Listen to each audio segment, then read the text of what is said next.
hush fell over the courtroom as Sarah, a young mother, stood before Judge Caprio. The air felt thick, heavy with unspoken judgment. Judge Caprio's voice, a deep rumble, cut through the quiet, detailing the unthinkable. Her infant, Lily, had been found alone, unattended, in a sweltering car. The words hung in the air like a raw accusation, hitting Sarah with a physical force.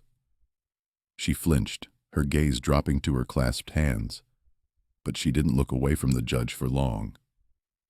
Judge Caprio's eyes, usually warm and knowing, now held a stern, unyielding gaze.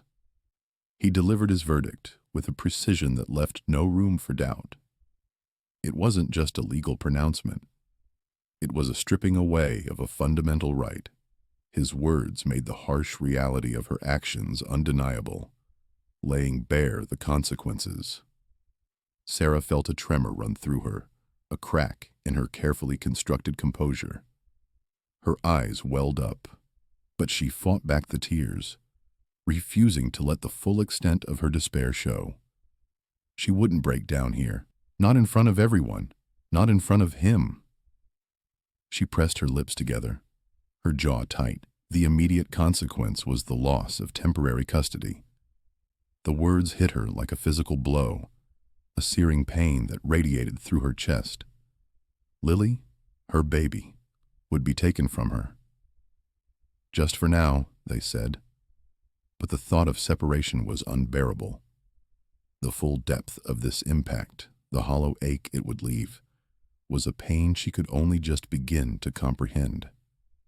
It was a separation that felt like an amputation, leaving a gaping wound in her life. A mother's protection, once absolute, now shattered by a moment's lapse. The phrase echoed in her mind, a cruel reminder of her failure. The judge paused, his gaze fixed on Sarah. There was a flicker in his eyes, something unreadable, a brief moment where his usual expression shifted. It left her wondering, left everyone in the courtroom wondering what his next move would be. The silence stretched, thick with tension, shrouding the next step in complete uncertainty. She braced herself, not knowing what else he might say, what other piece of her life he might take away. Before we continue, subscribe to the channel and tell us where you're watching from in the comments. We want to hear from you. Your support helps us bring more stories like Sarah's to light, stories that often reveal the complex layers beneath simple headlines. This isn't just about a courtroom decision. It's about a life, a moment, and the forces that bring people to such a point. Sarah's story is just beginning to unfold, and there's much more to understand about what led her to that fateful day. Her past, her struggles, and the system that often fails those who need it most, all played a role. The judge's unreadable expression hinted at a deeper understanding, a recognition that this was more than just a simple case of negligence. It was a tragedy waiting to happen, born from exhaustion and an overwhelming burden. Sarah's life unfolded in a working-class neighborhood in Providence, Rhode Island. It was a place where houses stood close together, their paint peeling in places, but where the scent of diverse cooking often drifted from open windows. Her community was tight-knit, predominantly immigrant families, much like her own, who had come seeking better opportunities. In such a place, family support was supposed to be a cornerstone, a safety net woven from shared experiences and cultural bonds. But it also meant that judgment was equally swift, a silent, watchful eye always observing. Everyone knew everyone else's business, and unspoken rules about raising children, especially for mothers, were strictly enforced. Her daily routine was a relentless juggle. 2 part-time jobs, one at a diner starting before dawn, the other cleaning offices late into the evening. In between, she squeezed in evening classes, trying to finish her degree in early childhood education. She dreamed of a stable, better paying job, something that would give Lily a different life than the one she had. Solo parenting meant every decision, every responsibility, every failure rested solely on her shoulders. Public transport was her unreliable friend, often making her late or leaving her stranded in the cold.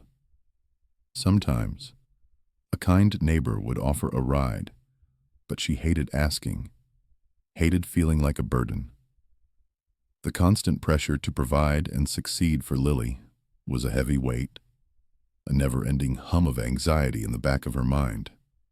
Every dollar counted, every hour worked was an hour not spent with her daughter, a trade-off she constantly second-guessed. The social norms of her community were clear about childcare and maternal responsibility. Mothers were expected to be present, attentive, and flawless. Any perceived failure, any deviation from the ideal, was met with disapproval, a quiet shunning that felt colder than any shouted criticism. She saw it in the lingering glances of older women at the park, the way conversations sometimes stopped when she approached. She felt the pressure to always appear strong, capable, and in control, even when she was crumbling inside. Her own family dynamics added another layer of stress. Her mother, a stern woman who had raised Sarah in similar circumstances, offered more criticism than comfort. "You need to be stronger," she'd say. Or, "When I was your age, I managed 3 jobs and your brother." The words, meant to motivate, only added to Sarah's sense of inadequacy. Her mother's unsolicited advice often felt like a sharp jab, reminding Sarah of her own struggles and perceived shortcomings. Lily's father was a ghost in the background, a name whispered sometimes, a promise of support that never materialized. He'd left early on, leaving Sarah to navigate motherhood alone, a responsibility he seemed to shed without a second thought. His absence was a hole in their lives, one she tried desperately to fill. Subtle hints of Sarah's increasing exhaustion and isolation had been creeping in for months. A fleeting moment where she almost forgot a doctor's appointment for Lily, catching herself just in time, a jolt of fear running through her. A missed call from a friend, not returned for days, then weeks, until the friend stopped calling. These were small signs, barely noticeable to anyone else. But Sarah felt them, felt the weight becoming too much. The constant low-level anxiety she carried daily was like a physical ache, a knot in her stomach that never quite loosened. She was always on edge, always anticipating the next problem, the next bill, the next moment she might fail. She felt herself slipping, slowly, inexorably, towards a breaking point she couldn't yet see, but could definitely feel. The pressure had been building for years, creating cracks in Sarah's foundation long before she stood in Judge Caprio's courtroom. It wasn't a sudden event, but a slow, grinding process that wore her down. She remembered the landlord, Mr. Henderson, his thin smile never quite reaching his eyes as he accepted her late rent payment. "Trouble again, Sarah?" he'd asked, his tone dripping with fake concern, making her feel small and incompetent. It was a discreet humiliation, a quiet reminder of her precarious situation, adding to a growing pile of similar moments. She'd overheard a coworker at the diner once, laughing with another server. "Can you believe she leaves her kid with her mom every night? Some mothers." The words weren't directed at her, but they hit home. A casual judgment about her choices, her struggle to balance work and motherhood, chipping away at her already fragile self-worth. And then there was Lily's father, Mark. His broken promises were like constant, dull blows. He'd text, "Be there Saturday, 10 a.m., and Sarah would rearrange her entire schedule, tell Lily stories about Daddy coming, only for him to never show up. No call, No explanation, just silence. The first few times, she'd been angry, then hurt. Eventually, it just became part of the landscape. Another expectation dashed, another piece of her resilience worn away. He promised money too, small amounts. Always late, always with an excuse.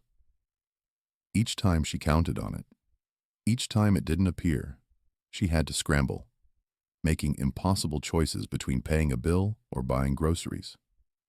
It was a constant drain, leaving her to shoulder everything alone, from the emotional weight of Lily's disappointment to the financial burden of their lives. Looking back, Sarah saw a pattern of neglect, not from a parent to a child, but from a system to a struggling mother, and then from herself to her own needs. She was always putting Lily first, always sacrificing. Her own sleep became a luxury she couldn't afford. Working 2 jobs, studying, and being a full-time mother meant she ran on fumes. Sleep deprivation became her constant companion, a thick fog that dulled her senses, slowed her thoughts, and made simple tasks feel monumental. There were times she'd almost dozed off at the wheel on her way home from the night shift, jolting awake with a gasp, her heart pounding. She'd forgotten her keys in the door, left the stove on for a few minutes too long, small lapses that, in hindsight, screamed of a dangerous level of fatigue. Her memory, once sharp, was now a sieve, unable to hold on to details, always feeling like she was forgetting something crucial. These weren't isolated incidents, but symptoms of a deeper problem. The car incident, as terrifying and regrettable as it was, wasn't a sudden, out-of-character mistake. It was the devastating culmination of prolonged emotional and physical exhaustion, a tragic endpoint of a system that had failed to support her. Sarah had been pushed to her absolute limit, stretched thin across too many responsibilities, too many expectations, and too little help. She'd been navigating a life without a safety net, without a break, without anyone to truly lean on. Her own needs had been neglected for so long that she barely recognized them anymore. The constant cycle of working, caring, and worrying had eroded her capacity to function, leaving her vulnerable and overwhelmed. The incident was a scream for help, a tragic result of a mother pushed beyond her breaking point, not by malice, but by an unbearable, cumulative weight. The financial strain intensified, a relentless squeeze that made every decision a calculation of survival. Sarah found herself staring at utility bills, trying to figure out if she could pay for electricity this month or buy enough food to last until her next paycheck. Often it was one or the other. She learned to make a single chicken stretch for 3 meals, to dilute milk, to turn off lights even in the middle of the day. The grocery store became a battlefield where she fought against rising prices with a tiny budget, always feeling like she was losing. Her small apartment, once a sanctuary, now felt like a cage, every corner reminding her of what she couldn't provide. Heated phone calls with her mother became more frequent, each one leaving Sarah feeling raw and misunderstood. "You're just not trying hard enough, Sarah," her mother would say, her voice laced with disappointment. "When I was your age, I worked 3 jobs." Sarah would try to explain the current cost of living, the lack of affordable childcare, the exhaustion that clung to her like a second skin, but her words seemed to fall on deaf ears. Her mother's advice, meant to be helpful, only added to the feeling of inadequacy. Then there were the calls with social services, a maze of confusing paperwork and bureaucratic jargon. Each time, she felt like she was talking to a wall, her pleas for understanding met with polite but firm adherence to protocol. She'd hang up, tears blurring her vision, feeling utterly alone in her fight. Neighbors, once friendly, now offered hushed whispers and quick, judgmental glances. Sarah felt their eyes on her as she hurried out the door, her hair uncombed, her clothes a little too worn. She saw them talking in their doorways, their voices dropping when she passed. The pressure to maintain a facade of strength, to pretend everything was fine, became almost unbearable. She'd force a smile, nod politely, but inside she was crumbling. She knew they saw her increasing frailty, the dark circles under her eyes, the way she sometimes stumbled with Lily's stroller. The community that once felt like a safety net now felt like a jury, constantly scrutinizing her every move. Sarah started having panic attacks, sudden waves of terror that would grip her, leaving her gasping for breath, her heart pounding. Vivid dreams of failing Lily haunted her nights. Dreams where Lily was lost or hurt, and Sarah couldn't reach her. She'd wake up in a cold sweat, the despair so profound she sometimes just wanted to give up. The physical manifestations of stress were relentless. A constant, dull ache behind her eyes that never went away. A churning in her stomach that stole her appetite, and an inability to sleep even when her body screamed for rest. She'd lie awake for hours, her mind replaying every mistake, every worry, until the first light of dawn brought another day of struggle. The oppressive summer heat of Providence only intensified her psychological burden. The air hung heavy and humid, making it hard to breathe, mirroring the internal pressure cooker she was in. The city sounds, distant sirens, car horns, the shouts of children playing, usually faded into background noise, but now they felt amplified, a chaotic symphony that grated on her nerves. Every sound, every flicker of light felt like an assault. The sticky humidity made her feel perpetually uncomfortable, adding another layer of physical discomfort to her mental anguish. She felt trapped, physically and emotionally, by the heat, the city, and the crushing weight of her circumstances, all pushing her closer and closer to a breaking point. The day of the incident arrived, pushing Sarah past her breaking point. She had worked an overnight shift, cleaning offices until the first hint of sunrise. Her body ached, her eyes burned, but there was no time to rest. She had to rush home, get Lily ready, drop her off at daycare, and then make it to an important job interview. This interview wasn't just any interview. It was for a full-time position with benefits, a chance to finally pull herself and Lily out of the constant struggle. The thought of it, the potential relief it offered, was the only thing keeping her moving. Her severe sleep deprivation had blurred the lines of reality. She drove on autopilot, her mind a fog of exhaustion and hope. The route to the daycare was familiar, a path she'd taken countless times. But this morning her focus was entirely on the interview, rehearsing answers, imagining a better life. She drove right past the daycare, an oversight born not of malice but of profound, dangerous exhaustion. She parked her car in the parking lot of the office building, the air already thick with the morning humidity. Her mind, fixated on the opportunity ahead, completely forgot Lily in the back seat. It wasn't a choice. It was a devastating lapse, a mental blank space caused by a body and mind pushed too far. She smoothed her dress, took a deep breath, and walked into the building, leaving her daughter in the silent, warming car. Inside the sterile office, Sarah tried to project confidence she didn't feel. She answered questions, smiled, and tried to sound enthusiastic, all while a part of her felt like she was floating outside her own body. The interview ended, and she walked out, feeling a flicker of hope, a rare sensation. But that hope was instantly extinguished by the sight that greeted her. Flashing lights, police cars, and an ambulance surrounding her vehicle. A passerby, noticing Lily in the back seat, had called for help. The horrific realization dawned on Sarah in a slow, agonizing wave. Her legs gave out, and she fell to her knees, the world spinning around her. The cries she let out were raw, primal, a sound of pure agony and self-reproach.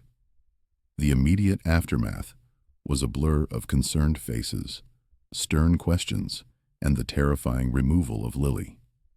Sarah found herself in a courtroom, staring at Judge Caprio. His initial sternness was like a physical blow, a reflection of the unimaginable severity of her act. But even as he spoke, detailing her negligence, he observed her intently. He saw her tear-streaked face, her trembling hands, the way she clutched at her chest as if trying to hold her broken heart together. He listened to her tearful, incoherent explanation, her words tumbling out in a desperate attempt to convey the impossible weight she had been carrying. He was known for his compassionate justice, and he sensed something beyond simple negligence in her despair. As Sarah spoke, her voice cracking with every word, Judge Caprio saw evidence not of a heartless individual, but of a mother pushed to her absolute limit by systemic failures. He saw the toll of poverty, the lack of support, the relentless grind that had chipped away at her until nothing was left. His approach began to shift. It was no longer just about the legal judgment, but about understanding the human story behind the crime. He saw the profound, dangerous exhaustion, the kind that steals your mind, not your love. A truth was revealed to him in that moment. This wasn't a case of a bad mother, but a desperate mother who had been failed by a system that offered no safety net. The judge's gavel finally fell, not with the crushing finality Sarah expected, but with a measured, deliberate rhythm. His verdict was complex, reflecting the humanity he'd uncovered. He didn't just punish. He mandated a comprehensive support system for Sarah. Therapy, not as a penalty, but as a path to healing. Parenting classes, to equip her with tools she hadn't had. Community service, not scrubbing floors, but working with other struggling mothers. Sharing her story, finding common ground. And through it all, Lily's safety was paramount, ensuring temporary care. While Sarah began her journey back, the courtroom buzzed with hushed whispers. Some still condemned Sarah, their faces hard with judgment. But others, those who had seen the judge's empathy, who had heard Sarah's raw remorse, began to stir. Slowly, hesitantly, people from her community started to step forward. A neighbor, a kind older woman, offered to help with childcare once Sarah regained some stability. A local community center, known for its outreach programs, reached out with resources, offering to help navigate the bureaucratic maze of assistance. Judge Caprio's decision wasn't a fall for him. It was a moral victory, a testament to a justice system that could, at its best, offer redemption. For Sarah, it wasn't a complete victory, but it was a lifeline, thrown just as she was about to drown. The arduous process of rebuilding began. Supervised visits with Lily were a bittersweet dance of joy and guilt. Each reunion was a tiny step, a fragile bridge being mended. Sarah watched her daughter play, her heart aching with every missed moment, every milestone she hadn't been there for. Lily, resilient and bright, slowly reconnected with her mother, their bond strengthening with each shared laugh, each comforting hug. Sarah battled her guilt daily, a heavy cloak she wore, but her determination to be a better mother, to be worthy of Lily, fueled her every action. Months later, Sarah sat in a quiet park, watching Lily chase butterflies. The incident, once a raw wound, was now a scar, a constant reminder. She reflected on it, not just as her personal failing, but as a stark illustration of a society that often failed its most vulnerable. It wasn't just about her forgetting Lily. It was about the crushing weight of systemic pressures, the lack of support that pushed single mothers like her to their absolute breaking points. The humiliation of the courtroom had unexpectedly become a catalyst. She found her voice, initially shaky, then stronger, clearer. She started speaking at community events, sharing her story, not to excuse her actions, but to highlight the desperate need for better support systems for struggling parents. She talked about affordable childcare, mental health resources, and the importance of a compassionate justice system. Her experience, initially terrifying, had transformed her. She was no longer just a victim of circumstance. She was an advocate, turning her profound personal pain into a powerful force for good. The shame she carried began to lessen, replaced by a quiet strength. The sun dipped low, painting the sky in hues of orange and purple. Sarah took Lily's hand, their fingers intertwining naturally. They walked home, the setting sun casting long shadows before them. The future was still uncertain, filled with challenges. But Sarah knew, deep in her heart, that she wouldn't just survive, she would thrive. She had found strength in her vulnerability and a path to redemption through compassion, not just for herself, but for others walking a similar, difficult road.